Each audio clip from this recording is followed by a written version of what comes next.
Welcome, Juventini, to the All Juve cast, and it's another match day live. And again, as it has been for a while now, another do or die match.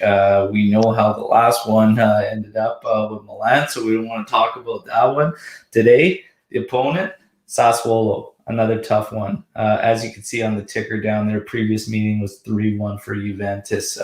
Here to join me and try to break the schneid, so to speak, is Francisco. So yeah, we were a little nervous about this one because Francisco, the running thing in the group chat is every time Francisco joins, it's not going so well. But we're thinking, man, can't get any worse. Let's try and flip it. It's Let's try better. and break this so-called curse and get to winning ways. How you doing, man? I'm doing great. And for the record, I was the one who actually said, let's not, uh, don't let me participate in any pre-matches because every time I go in a pre-match, we lose. But like we're losing regardless. So I'm like, maybe the destiny does want me to do the pre-match, and maybe we win in an emphatic way because frankly we need one like 4-0 win. My God, this Well, is that's just it. That's just it. So I was looking at things to try and help you. I don't know if you're superstitious or whatnot. I don't know if people that are joining us, shout out to everyone that's joining us right out of the bat here, Vishwajit, David, Alex, and everybody. I was looking at some things that some cultures do, maybe, and some countries do for break superstitions, break curses or whatnot, or bring in good luck. And I found a couple in Denmark. Apparently, they throw broken dishes at their relatives' homes and whatnot. And I was like, well, I can't do that right now because it's 5 a.m. here, and I don't want to. My wife would kill me if all of a sudden I start throwing dishes oh, all over the place. So we're not going to do that one. I looked at some things they do in China, and apparently it's customary to sweep the dirt away from the front door so that good luck can make a way. I was like, oh, okay, whatever.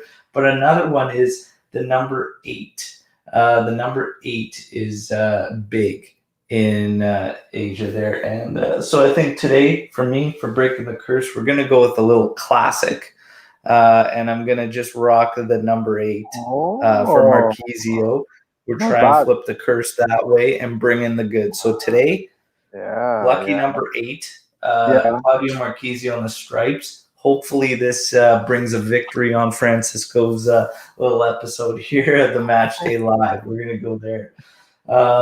Man, there's a lot to talk about right now surrounding this club. There's so Sadly, much uncertainty. There's so much going on. And the reports, I think, too, it's just when you have a team as big as Juve is, no matter how we do, when we're winning the league, when we're not winning the league, if we are doing decent in Champions League when we're not, the reports are always swirling around. And you look at right now, it's an absolute mess, really. The coaching uncertainty. And as soon as you have coaching uncertainty, all the rumors come in, and now you have names like Allegri's there, Zidane is there, even Mihailovic being one of the names coming in here, and then you have more reports coming out that Allegri isn't in place now because he actually rejected an offer, and he's waiting for the seat in Real to open up for him, and you hear all of this going on, and now today, reports about the players not being satisfied. The relationship between Pirlo and the players at an all-time low. The players aren't happy with the training sessions and the lack of intensity. They didn't like that Pirlo had called out McKennie for his weight and that the team had asked him to drop some weight and stuff. For me, number one, you got to take everything with a grain of salt when you hear these reports and everything like that. Number two, if these guys are looking for more intense training, whatever the case may be, the players themselves have lacked intensity. Our leaders have lacked accountability. This is a big thing that I'm putting on players as well because now we're going on 3 years. Some of this stuff was the same in Allegri's last season. when I look at a team that's mentally not where it needs to be. It started in that final season for me where we started to all say, this team looks complacent. These leaders look like they're just not hungry anymore. And we needed to change the culture back then. And I think that's the first thing that has to happen now is get back to that culture of everybody working and giving everything for that ultimate goal. The coach has to change regardless. It's going to change, in my opinion. But man, your thoughts on hearing these reports, your thoughts on the feelings of the players, the manager, everything, and then I want to get your take on Mihailovic, who's an interesting name all of a sudden to come out. Even Gattuso out there or whatnot. I want to get your take on some of these guys. So your thoughts right now. Well, it's a really bad period for Juventus, and it's uncertain what's going to happen. Obviously, the Super League thing is also on the blooming. It has a big shadow on us, but the reality is we are not sure what's going to happen. Uh, I can say personally, this is one of the times where I've seen more uncertainty over Juventus in the last years, because we have the problems are not only coaching staff, it's also based on management.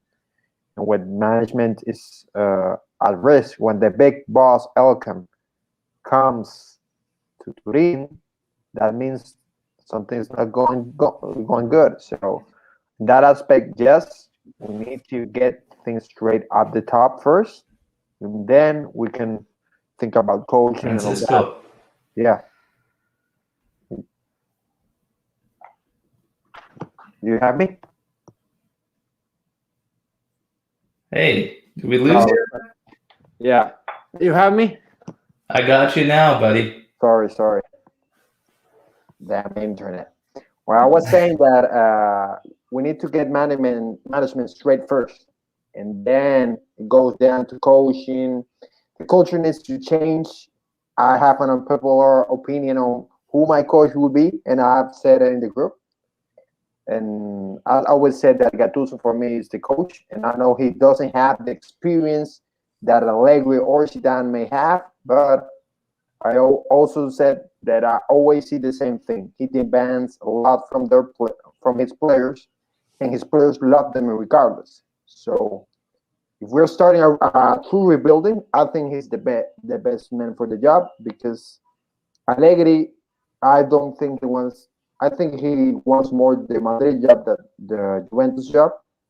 And Zidane, I don't see Zidane as a guy who can start a project around. No saying he's not a good coach, because if you win 3 Champions League, you're a good coach. But what I don't see him is rebuilding a culture, especially the culture that we need. It needs to be more strict. So that's my take on that.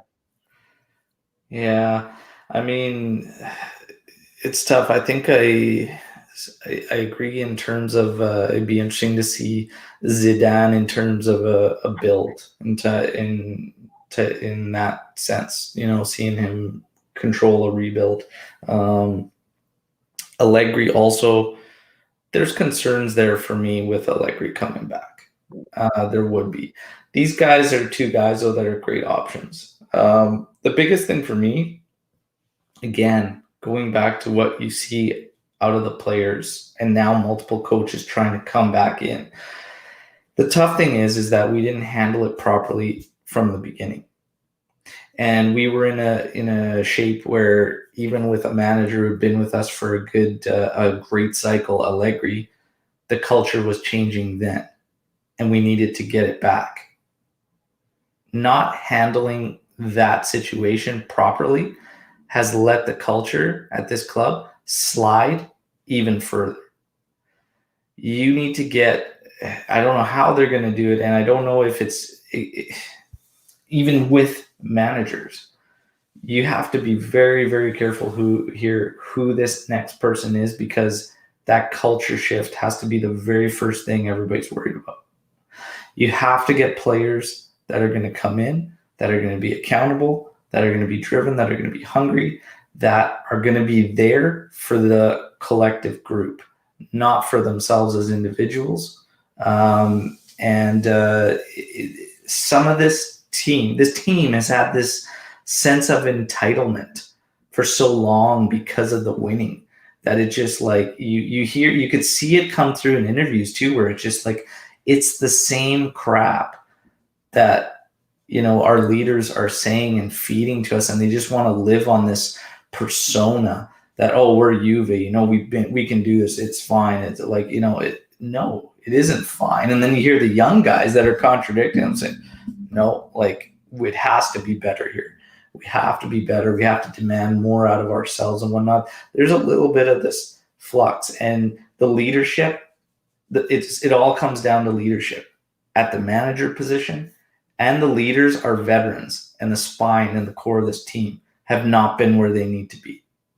Now all of a sudden, of course, Buffon's a big story here today. Obviously, he's finally, the reports come out that he's going to be leaving Juventus at the end of this contract. Earlier, a few months back, it was reported that he and possibly Chiellini would be possibly getting another one-year deal or whatnot. And now, obviously, that's been shut. And the reports are saying that the club is the one that said we are going to separate with Buffon, and that it was the club's decision. I want to get your thoughts on this. For me, Buffon, honestly, I don't know, because you hear mixed reports. You hear that he wanted to do it to play more minutes, which honestly, he's shown this year that he could handle some more minutes than he's getting now. I don't know if it's number one at a top club, whatnot, but the crazy thing is that there's been shouts for him starting over Szczesny for quite some time this season. And in the big matches when he stepped in and had to do it, the team overall looked a little bit more in control.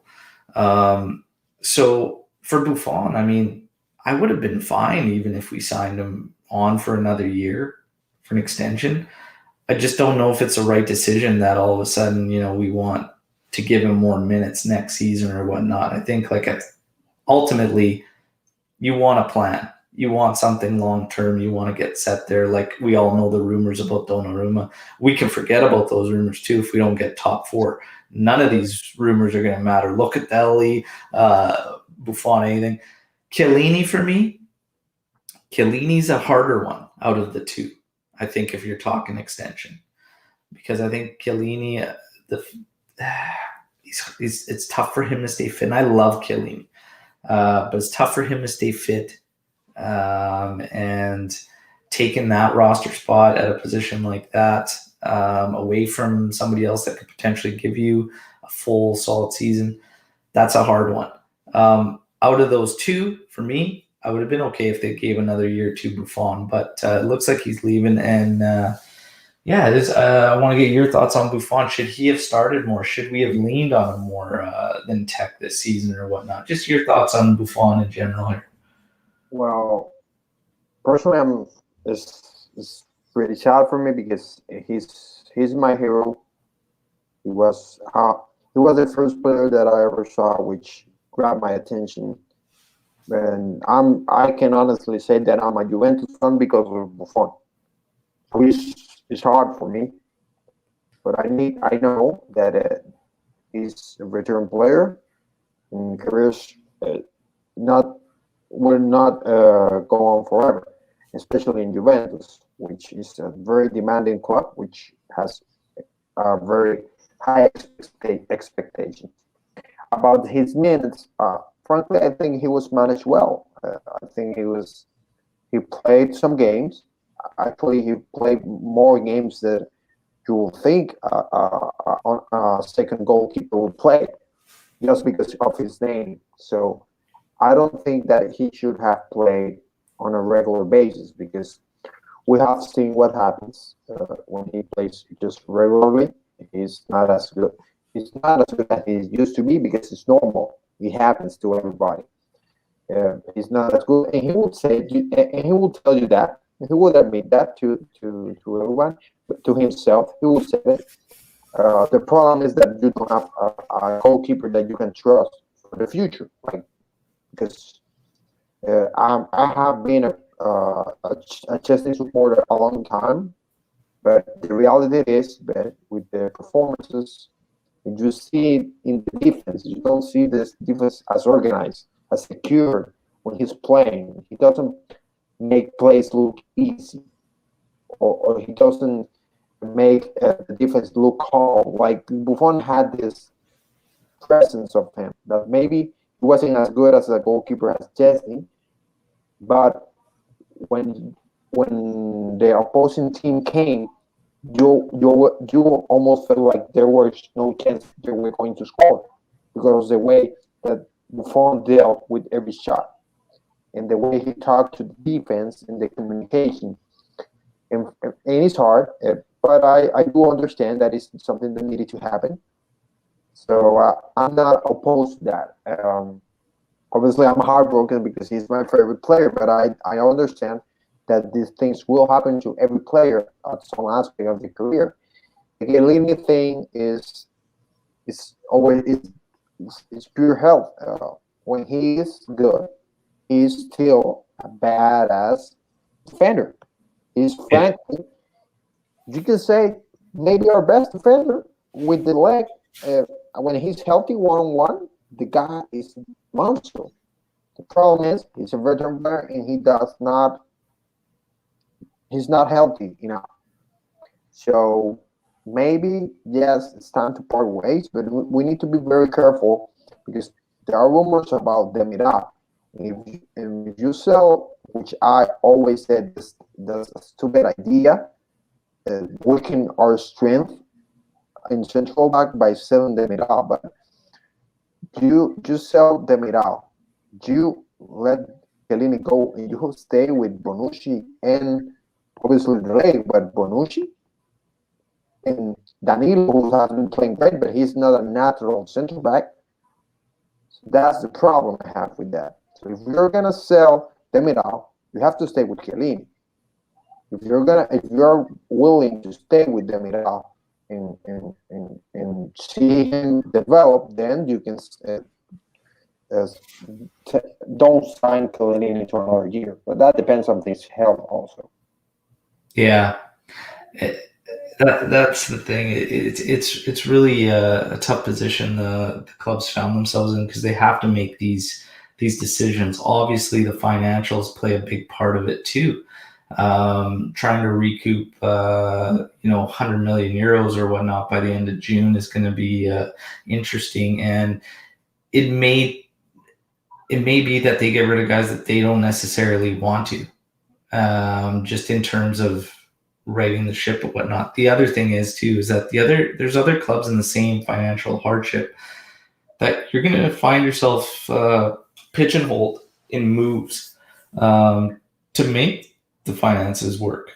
So it's going to be interesting. And then you factor in the fact if we get out of top four, that's even worse because we take a 200 mil deficit to 300 mil deficit from losing out on the money of making that top four for Champions League. So it's like this is it's intense. It's a crazy little position to be in for Juventus, and it's just years of decisions and moves that are finally catching up to them. Even the way they handled the roster and whatnot, and not really planning properly for the passing of the spine.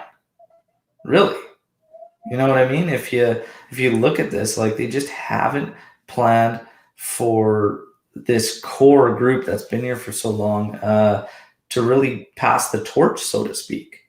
You've got Delict, you got Demiral, who obviously I don't think is going to be happy with minutes, which is I understand for him to not be happy with his minutes this season. He needs to polish up a bit, but he's still good, and he put in some good performances this season when called upon.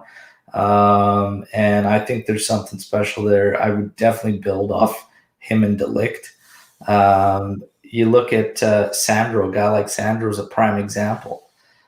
Not only have we not set ourselves up for passing the torch, from a guy like Sandro. We have no coverage for Sandro as it is, so you start looking at this, and then years go on, and it's the same thing, same holes at certain positions, banking on guys, and we just run them dry. We mile these guys out big time. We did the same thing with Pjanic. Pjanic rode him hard. The one year that everybody wants talked about that Allegri did fantastic with Hernandez and Storaro and Khedira, Pjanic as his midfielder or whatnot. Storaro and Hernandez barely played. They played like 8 appearances in that season, like 10 appearances in that season.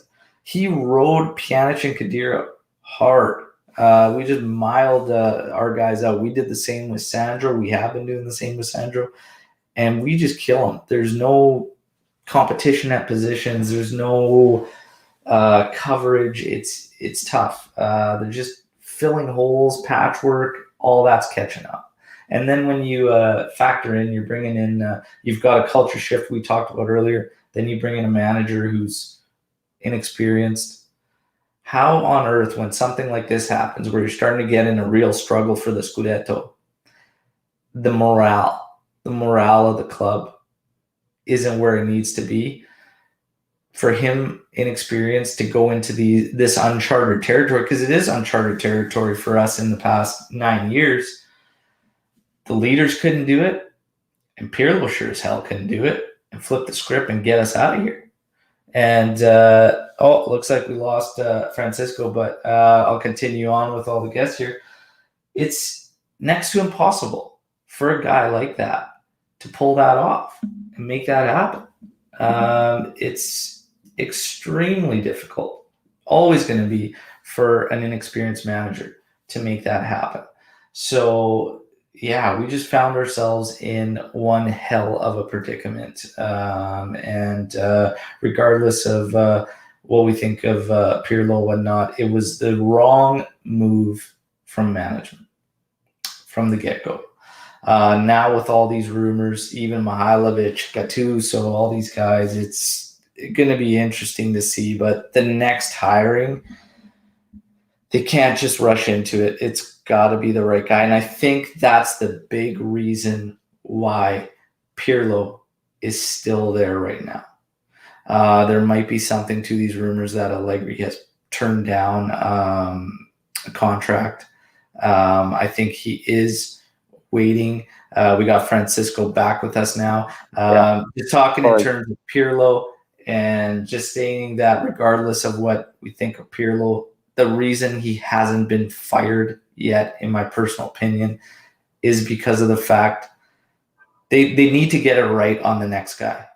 They can't rush into that. They absolutely cannot rush into that. So they need to get it right. So let's wait and just see. The tough thing is, I completely understand all the fans' frustrations, because if we fall out of top 4, and I know that everybody, you can make a coaching shift and whatnot, and it can have a stimulus, that sparks everything and can get it right, and maybe you finish top 4 or whatnot, but it also may not work. Maybe you rush into something with a manager that you don't necessarily want to, just for the sake of change, and say they didn't get top 4, and now what have you just committed to? You've just committed to another manager. We've just done that with Sarri, who we still had to pay. Pirlo is really making peanuts, so it's not a big deal. But now do you do the same thing for the sake of making a change?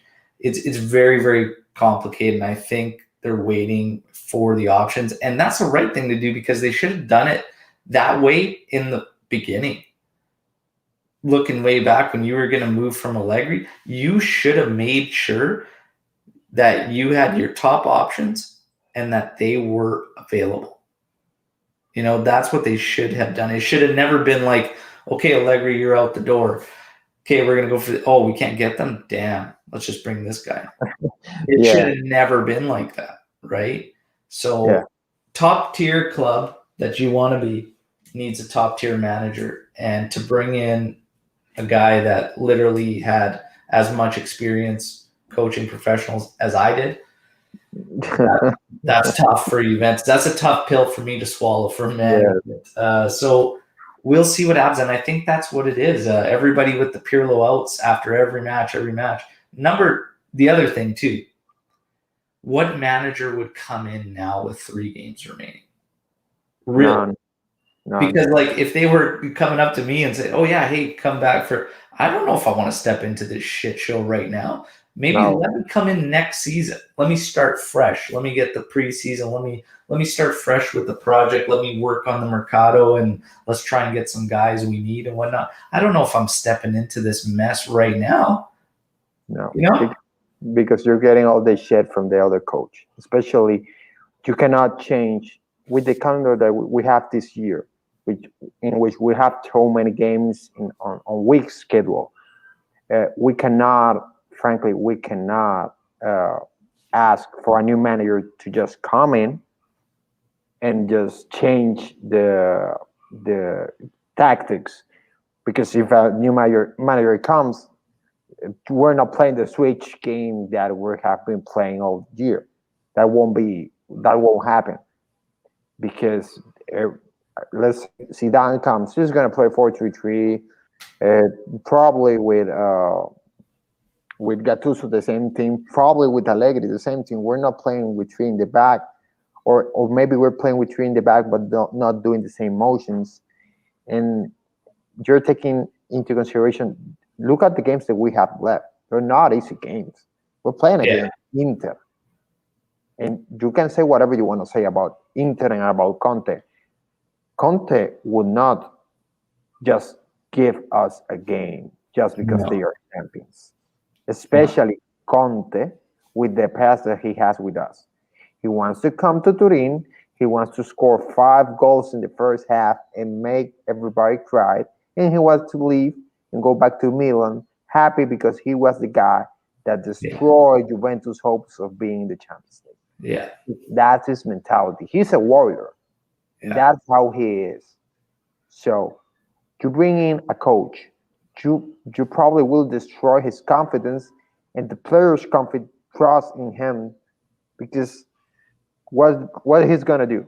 Try to tell them, well, guys, let's play some 4-3-3 that you haven't played all season, even though you're having trouble with a 4-4-2 that frankly is supposed to be the easiest formation in all football. But let's just try against Inter. Oh no. You stay with Pirlo and you swallow, like you always say, bite the bullet, swallow it, and take it the rest of the season, and then you make the changes that you need to make.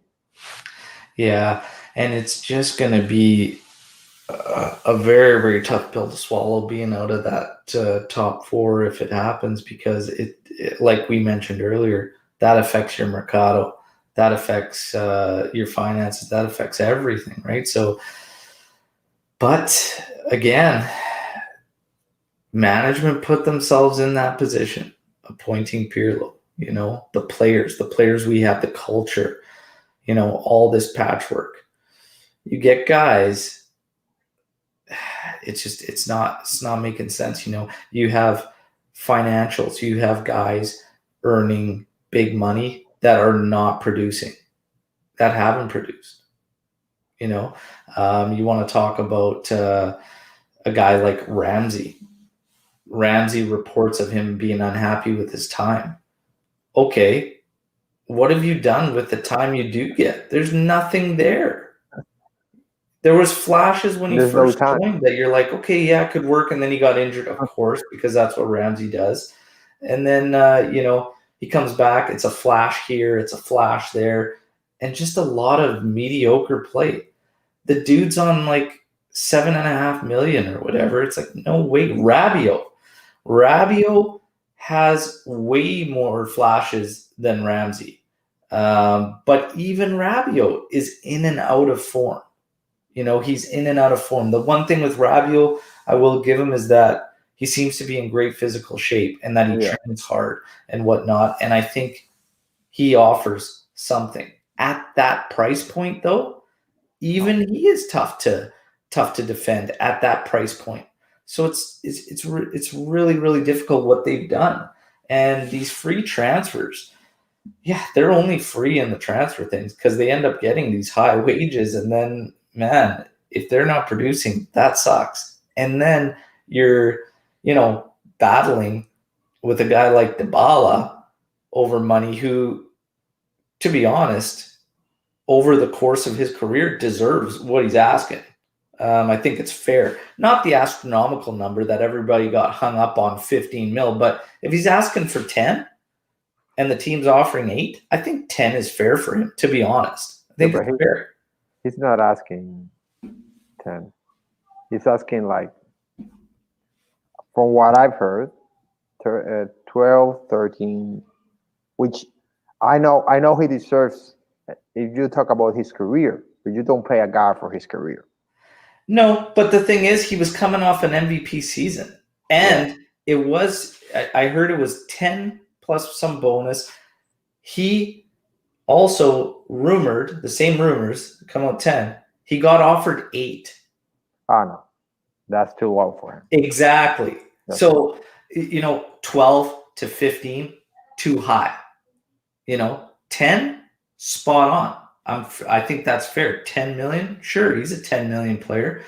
8, too low. You're going to pay Ramsey and Rabiot 7 something, and you expect Dybala to settle for 8. You're kind of setting yourself up for this battle. You know what I mean? You're setting yourself up for this. Yeah. Here's the thing. If Juventus ends up losing Dybala on a free, it'll just add to this disaster. Yes. It's going to add to this disaster. Yeah. I hope that's not the case. I hope if they find a deal, like if they are going to move him, I hope they find a deal, and I hope it works out to the benefit of Juventus. And hopefully it's going to be a swap. I don't think, and nobody's going to go out there and spend the money right now, so hopefully whatever they end up working out with him, they're going to be pushing him hard this summer. So everybody better expect it. Yeah, He's going to be pushed hard out the door. It's coming.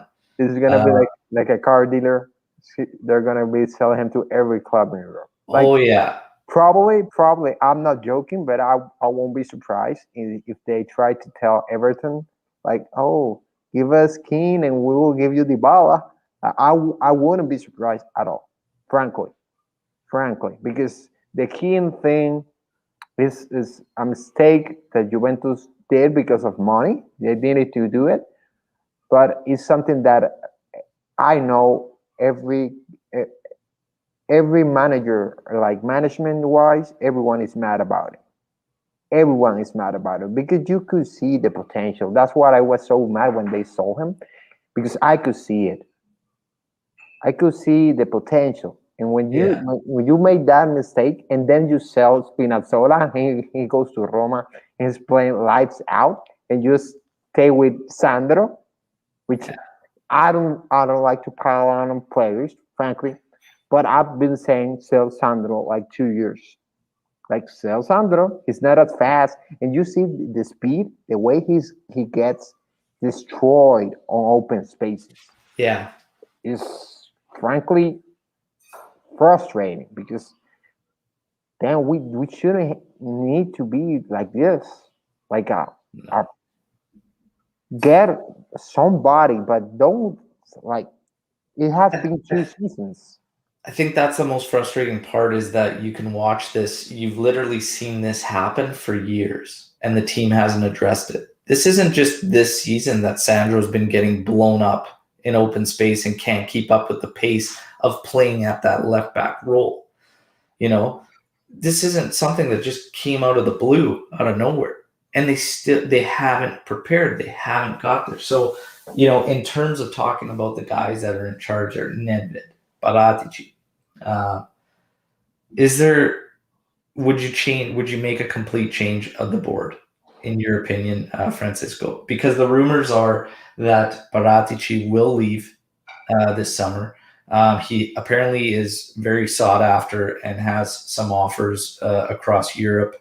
And the rumors are that Cherubini, who's already there in Juventus staff there, will end up taking over. And there's growing rumors because Marcello Lippi has been in contact with Juventus for weeks that he will come in as a technical director to help basically organize a type of rebuild. I want to get your thoughts on that, changing the board. Also, Nedved. So Paratici and Nedved, should we move away from that? And your thoughts on the potential of Lippi coming in as a technical director. Okay. About Lippi, obviously we all love Marcello Lippi because of what he did in Juventus. He's that good. The problem with Lippi is that I don't know if he can still be as at have that edge personally, because he's a guy who has been in the game a long time. Now saying he doesn't know what he's doing, because obviously Marcello Lippi has forgotten more football that we have learned in all of life. But I don't know if he still have that edge. What I don't like about the management of Juventus is that you see so many names. And when you have so many names, that's not good. Like, you have to have two names at most.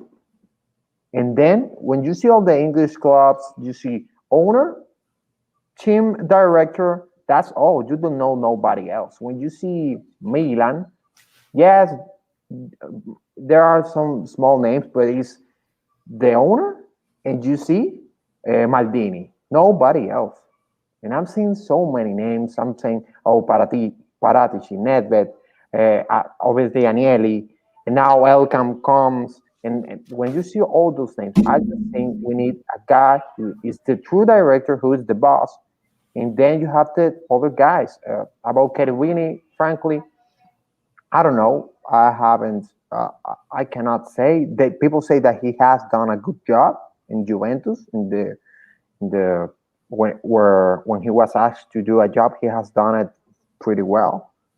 But if you don't have if you're not 100% sure that Kerwin is going to do the job, or you don't have a right replacement for Paratici, you cannot try to experiment right now, because that won't work. Experimenting is not going to work. As the same as the coaching position. Yeah, so I think in terms of Cherubini, he's been there for a while actually, and kind of working at a different role or whatnot. But I think that's part of the comfortable side of things, that he's kind of been there, has been hands-on more this season, because I think everybody was planning for this, Paratici's contract was coming up anyway, so he's been more hands-on, been brought up. In terms of Lippi, for me, again, when you see a team that needs a culture shock and has been struggling, which we just pointed out and mapped out, looking at these players, looking at the future and not being able to identify where to start to find your coverage and start looking for these guys or whatnot. That's where I think Lippi as a technical director would actually excel, in terms of building the team and in terms of helping the entire culture change, because he was around in the days he had warriors all the time, and he knew how to spot these guys, and he knows that you can't win without warriors. You need those guys. The problem is, this season, who are our warriors? None. Chiesa, maybe.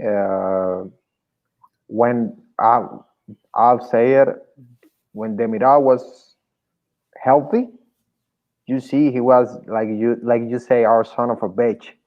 Yeah, so it's like, but we're not naming veterans, No. which is a problem.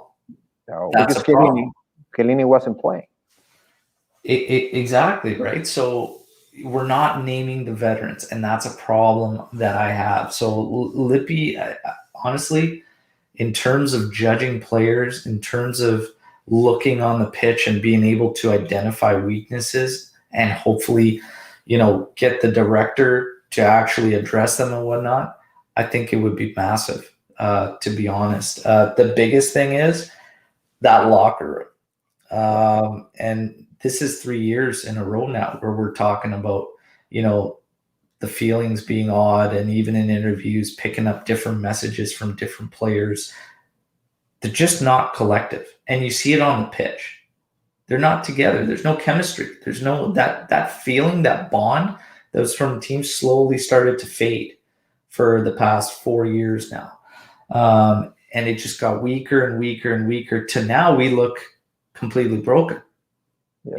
We used to have a team where when they were faced with adverse situations, used to respond, used to be strong and be like, no, we'll show them what we're all about and go out and get the job done. Now, even at the best of times, we can come out flat, and you just think, holy smokes, this team is just not ready. No. Not ready. They're just not ready. They go into match after match after match right now. And I tie it back to, because this season, we were in the mix. We lost to Porto, responded with a strong match, but it was against Cagliari. But then, really tie it down to that loss to Benevento and then the draw to Torino. Those two matches are really when this team died for me. They just weren't the same after that. They got a couple results in a couple of the following matches, but when that Scudetto actually truly died, this team and their mentality completely died with it. And now you're seeing what we're seeing now, which is just poor attitude and guys going through the motions. And that's just not good enough. And Pirlo, no matter what anybody thinks about him, he's not going to turn that around right now. So honestly, to expect us to all of a sudden come out and pick this thing up and just be like, yeah, we're going to, I really, really doubt it. I hope I'm wrong. I hope the guys come out hard and whatnot and can get the job done. But honestly, it's a bad feeling because I don't see him being the one that could turn this if they haven't already turned it. And the leaders in the locker room, they can't turn it around, and the players are still suffering. And then you get the same 4-4-2 over and over, rinse and repeat. And you talked about it earlier. It's not complex. It's not that freaking hard. He is asking McKennie to be this hybrid thing who in the last match, it was incredibly frustrating because he had no idea. It seemed like he had no idea where to go, where to be, which is also frustrating because he's played that hybrid role, pretty much the entire time that he is out. He's been playing in a type of hybrid role. But for whatever reason, when McKennie's on the right side, it's awful. It's just terrible. When he's played the hybrid role on the left side, for whatever reason, it's not as bad. It hasn't been as bad. And if you go back in the matches that we had, when he played left side hybrid role, for whatever reason, it works out better. It's just, it looks a little bit more natural and it's not as problem. It's not as clunky. And that might have to do with the person that's next to him when he slides on to the left side, because he and Bentancur, that last match against Milan, it was terrible. Bentancur was terrible, but positionally, the two of them were always in each other's space. When McKennie slid inside to cover for Bentancur continued inside, and we left the entire left flank for Milan, right flank for us, wide open. And I'm just thinking, what are these guys doing? Where's the communication? And this is part of the frustrations I have with Pirlo too, is because, Jesus, man, when you're watching something and you're watching something fail miserably over and over and over, and you continue it, at what point do you just, okay, we just got to change this up completely? Yeah, because as complex, as simple as a 4-4-2 is, he's played formations and setups that looked better this season. So it's not like he hasn't seen anything that's working. He doesn't know what to do. We literally played 2 other setups that both looked way better than this 4-4-2. So out of all the ways we played this season, I have no idea how he ended up sticking to this 4-4-2 out of the other setups. That's the part that blows my mind.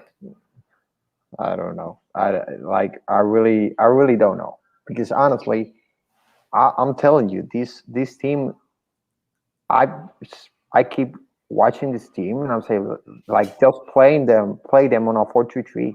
Like, don't Yeah. get good. Just do the 4-3-3.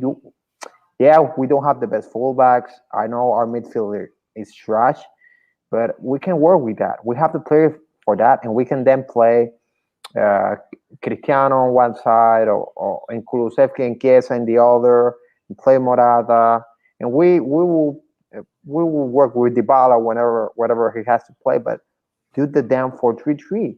No, no, here it comes again with the chef, and for me the idea is that he wants to play Cuadrado, and he has 2 guys that can do good on the right side, but he doesn't have nobody that can do right on the left, because he tries to play with Cuadrado, but he cannot play with Cuadrado and Chiesa on the right side, and he cannot play uh, with Cuadrado on the left side. That's for sure.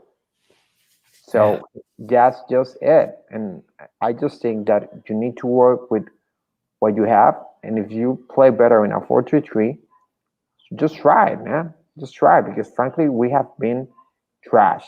And I wanted to tell you about a story, because we were talking about the locker room. I saw an interview of Camoranesi in Argentina, and he talked about when he arrived to Juventus, and they were all like, "Man, you arrived to that Juventus with all those great players," and he was like, "Yeah." And I remember when I came, I asked permission to Montero, and I asked him, "Where should I sit in the locker room?" That's how important those players were.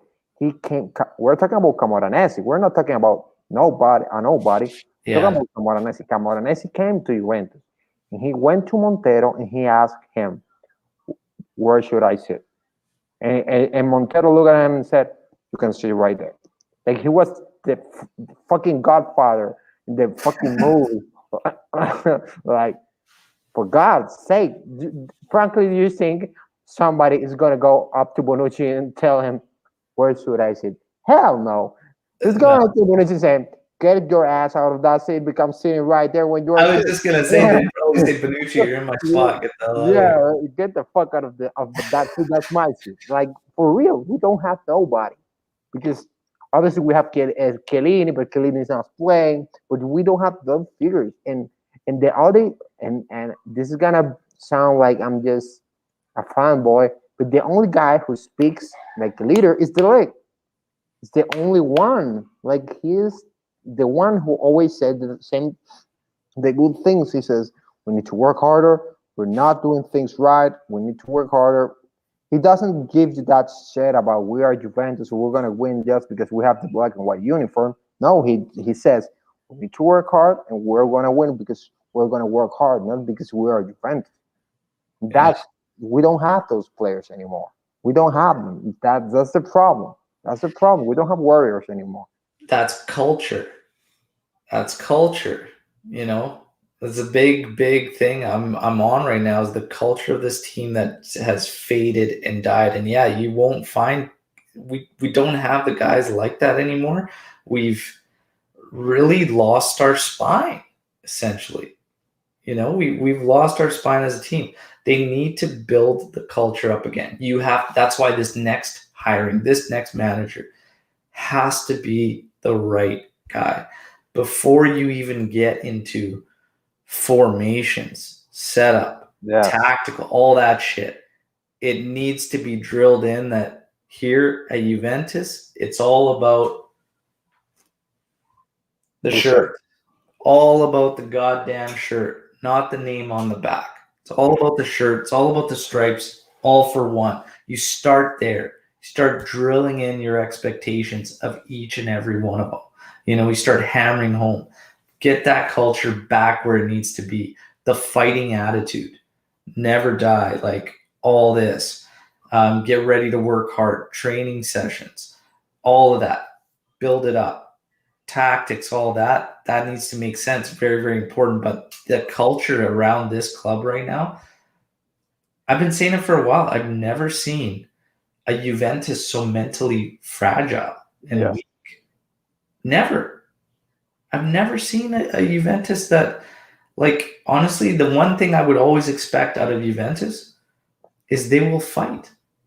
They will fight to the bitter end, and we're just not getting that feeling right now. And again, it's just, I hate to say it, it's just a lot of the guys are not cut to be those guys and wear the stripes and provide that. And we've made it that environment. So it's not just about the guys, but it's the contracts that you extend, the precedents that you set for what can happen, what can take place. Now, I don't want to get into a big thing and say that this is a reason. Like, people are going to go off the chain with what I'm about to say, but it's something that represents culture. Sarri chose to substitute a superstar twice. And he got killed. And that superstar actually left not the pitch, the stadium. And it was rather treated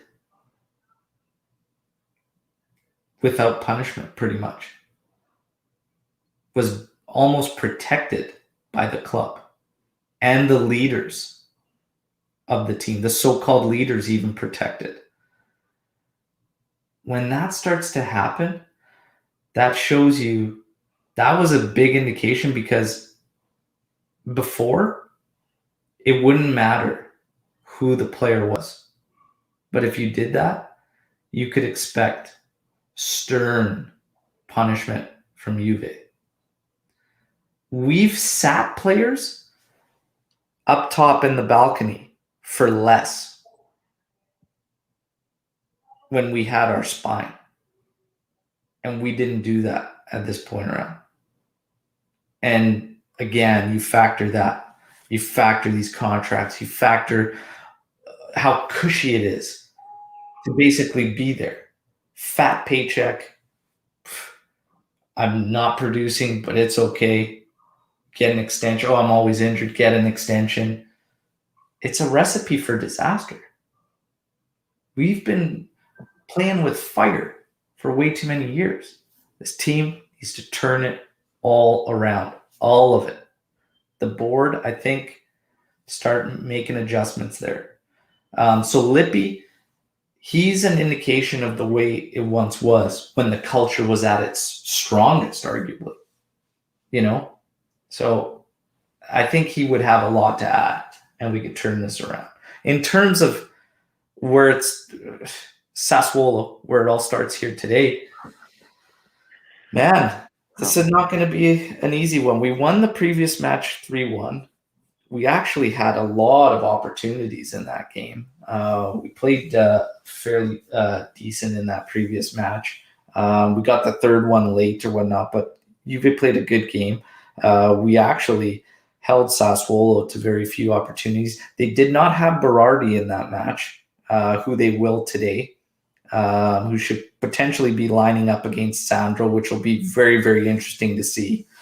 Yeah, that one's a little bit concerning. Everybody that's joining us live, I put out a lineup that I would play. Just let it go. Put the guns out. Let them go and let them fly. I want to know, everybody that's joining us live, and even Francisco, if you were going to line up for this game, how you would do it, your setup, and just what you would do. And then I'll share mine. You have to play with ardor. Arthur, and you have to play with Danilo. There's no like, there's Yeah. no way that another game happens in which you have Rabiot and Betancourt at the same time on the pitch. It just can't happen. It can't. I'm sorry, and I like Betancourt because you know that he's running because you see it in the game. He's trying, but he's just not there. And when you play him with Rabiot, which he's just the most talented player that I've ever seen that wastes his talent because he doesn't do crap. Like he's just that good when he wants to, but he normally doesn't want to currently. So I don't like him cruising. So you have to play. You have to play with the league. Don't get fancy at defense. Play with the league. If Chiellini is there, play with Chiellini and play with Cuadrado and Sandro, or maybe play with Danilo on the left back. I wouldn't mind that. Play with Arthur. Play with you either chose. Frankly, I would play with Rabiot with this game because of how horrible Betancourt played last game. And play with McKennie because you don't have nobody else. Ramsey at this point, I wouldn't play Ramsey even in a FIFA game, frankly. So I'm not playing Ramsey. Play play Dybala for God's sake. Play Dybala, play Kies, and play Ronaldo, and let's not get so tactical because I love tactics, but you can't overdo them. They are there. You have to. You can't do magic. So just put the So chaos. in the 3-1 victory previously to Sassuolo, we played the 4-4-2 with one hybrid midfielder. That was McKennie playing hybrid on the left. Chiesa was on the right. Chesney in goal. At the back, we had Danilo, Bonucci, Demiral, and Frabotta. And up top, we had Dybala, Ronaldo. And the two pivots, Artur and Bentancur. And we played a solid match. We actually really, really did play a solid match in that one. In terms of everything. On the pitch, the eye test, it passed. 23 shots total, 8 on target, limiting Sassuolo to 2 attempts on target, 10 total attempts, 55% possession for Juve, 45 for Sassuolo. Everything, corner kicks in favor of Juve, crosses in favor of Juve. They played fantastic, a ton of passes.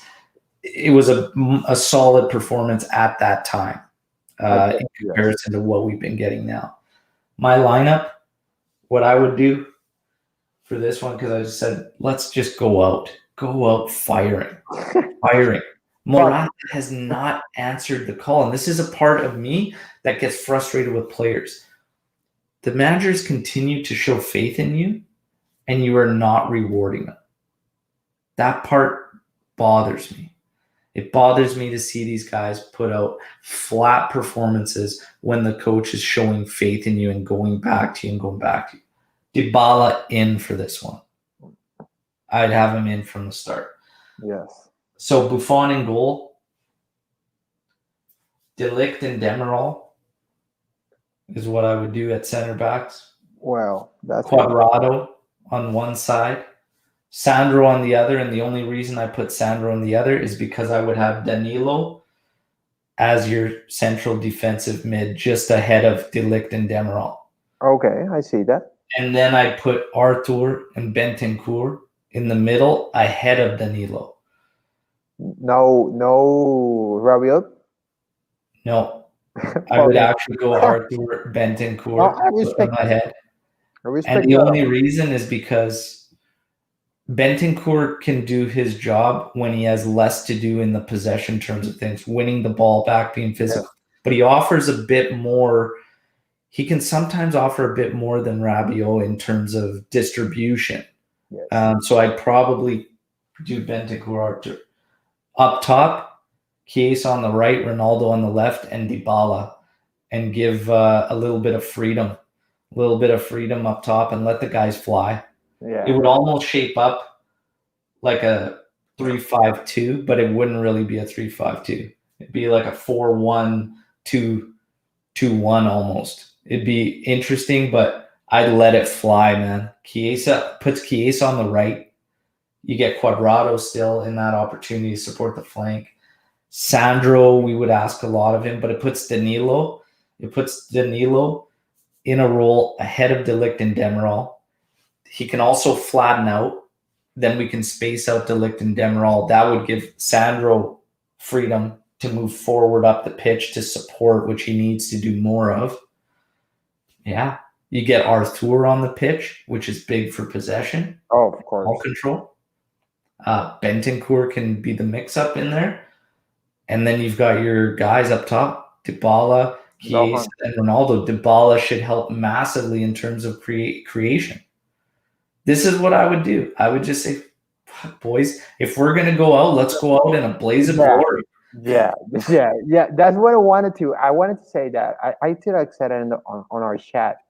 I said it, man. If you're going to go out, fuck it. Let's go out fighting. Don't go out like just afraid. Don't be afraid. You're fucked regardless. So you might as well try something good. So try. You try to be the guy that went out fighting. If you're gonna go out fighting. And that's why I always respect that much about Betancourt, because you don't see him cruising. He might have a bad game, like the last game was horrible. I don't know if you guys saw the video of the. It was unbelievable.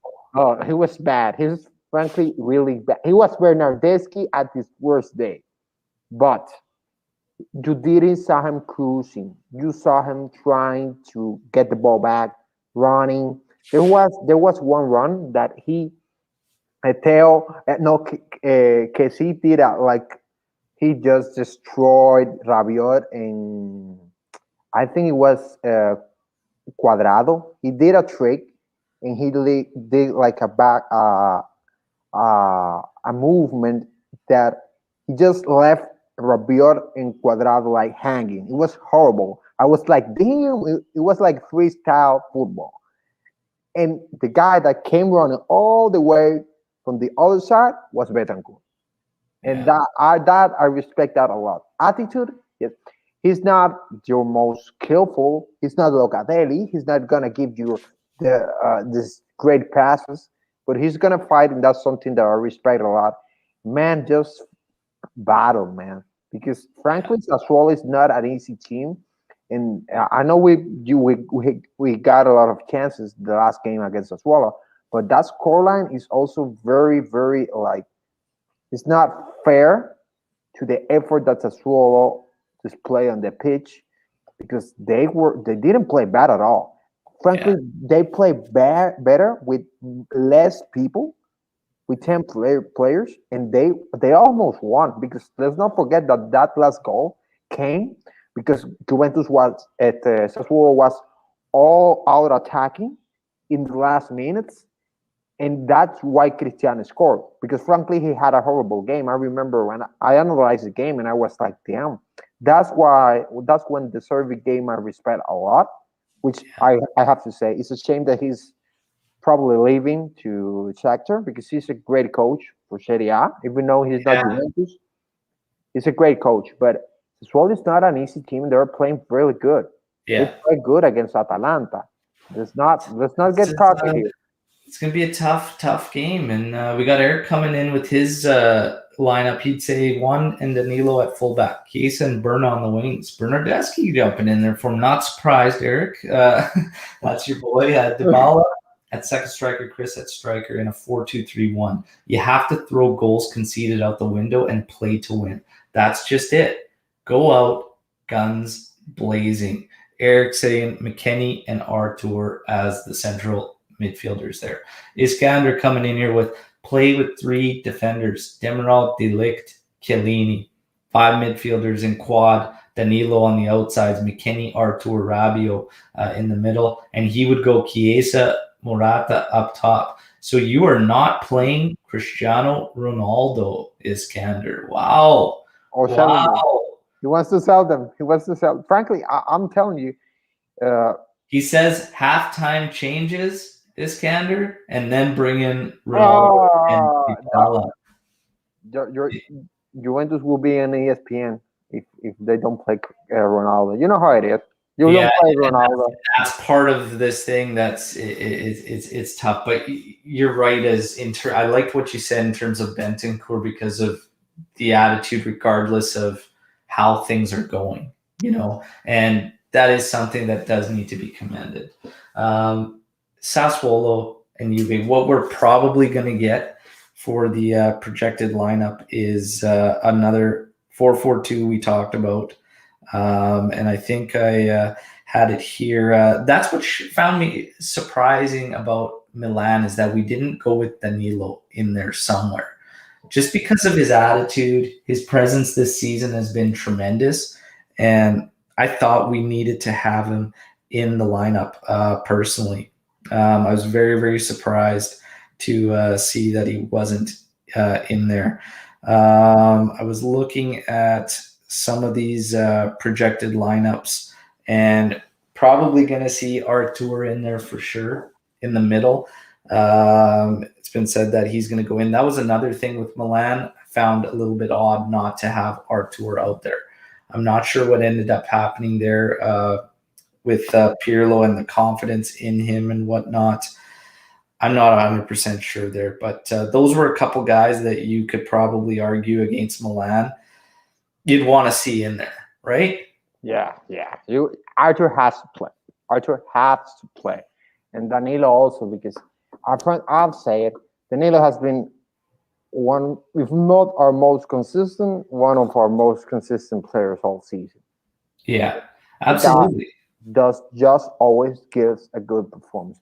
I said it before. I have never seen this season a Danilo performance that I just say, oh, what about performance? No, he always has. Well, he wasn't perfect, but he was good.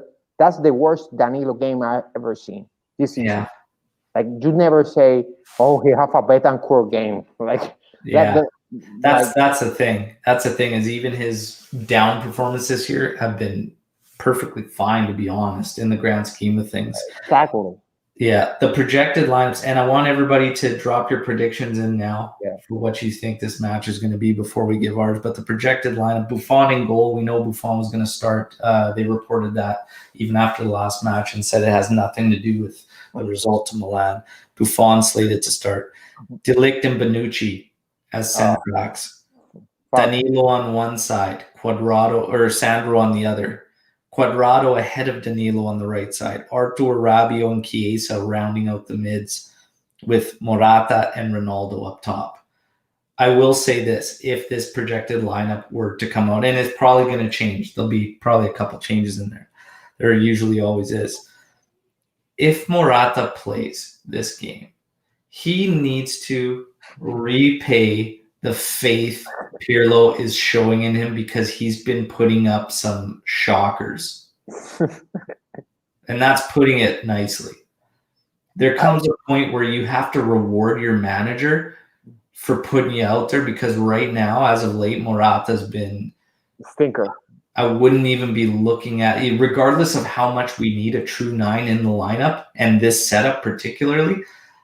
I'd be looking past him because of what he's been giving us. The hold-up play has been absolutely atrocious. Yeah. So he really, if he gets the start, he's got to get things going. I like the right side when you have Danilo behind Cuadrado, but again, it leaves the left side a bit odd in terms of Sandro not getting the support, and then Chiesa puts him on the left side. Chiesa still had some good performances on the left, but he's night and day on the right side. He's lightning on the right side for whatever reason. So it's interesting. You can't move Cuadrado to the left. We saw that earlier in the season. That's not work. No. So there's a little bit of a flux here, right? No. You'd almost say, move Cuadrado back to right back, put Chiesa ahead of Cuadrado, get Danilo as left back. But then who do you play on the left side? Because then you're either going with a hybrid midfielder, which is hit and miss, or you're going with Kulusevski, who has not found a home at that wide position. Or Bernardeschi comes in. at left winger, like left midfielder, not left back. I'll tell you this. The last time I said Bernardeschi was going to have a good game was against Benevento. Yeah. I'm not doing that again. Sorry, I'm not. I'm not doing. I've said that Bernardeschi was going to have a great game. He was going to score goals. This was Bernardeschi's game, and he has probably the most horrendous performance this year. So I won't risk my neck again for Bernardeschi. If Yeah. Pirlo decides he wants to play, kudos to him. Play good guy. I got your back, man. I will support you. I'm not saying supporting Bernardeschi no more. And about Morata, man, Oh yeah, it's tough.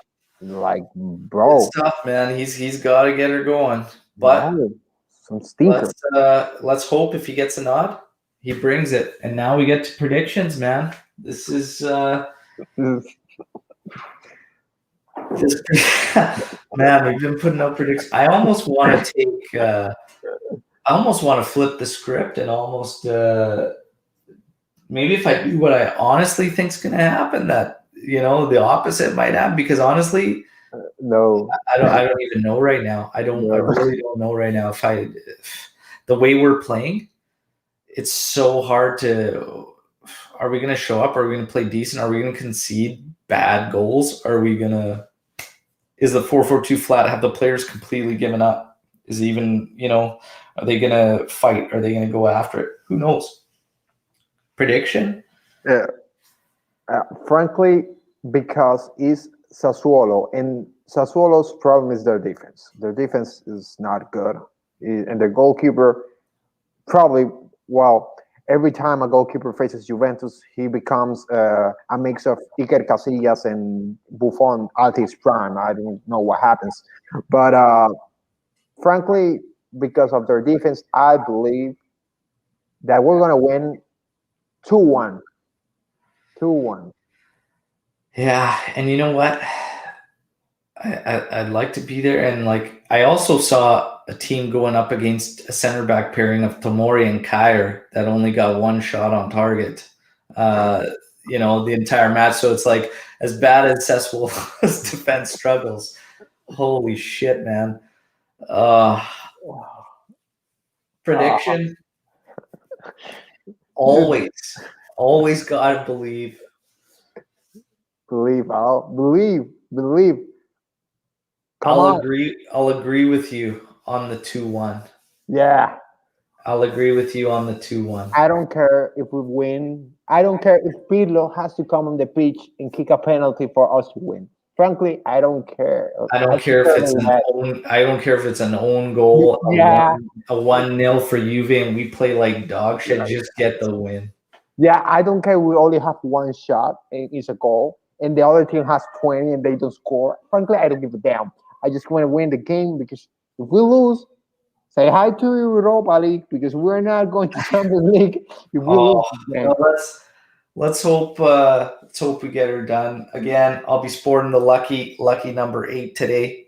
Marquisio, the stripes, big game. This is going to be my slump buster jersey. Let's go. Hopefully we get the victory. Thanks to my man Francisco joining us. Thanks to everybody joining in on the live. Alex P, I hope your prediction comes true, because we need it. We need to pick me up for the next 2 matches. The next one's going to be very, very, very tough one. Francisco nailed it on the head. Conte's going to be going in for the final stab. Final one where he's already stabbed us. Now he just wants to turn that blade. Marotta said it in an interview. He was like, "Yeah, we want to be the team that beat Juventus at Turin." And I'm like, because remember, Marotta also is there, so yeah, they're like, I just imagine Conte saying, "Oh, I'm gonna kill them this next game." If you can't pick yourself up for that match as a player, I don't think you have any business being a part of this club. So big one coming, but it has to get done today. The job has to get done today. Juventus, win. Just win. I don't give a shit how. Just win.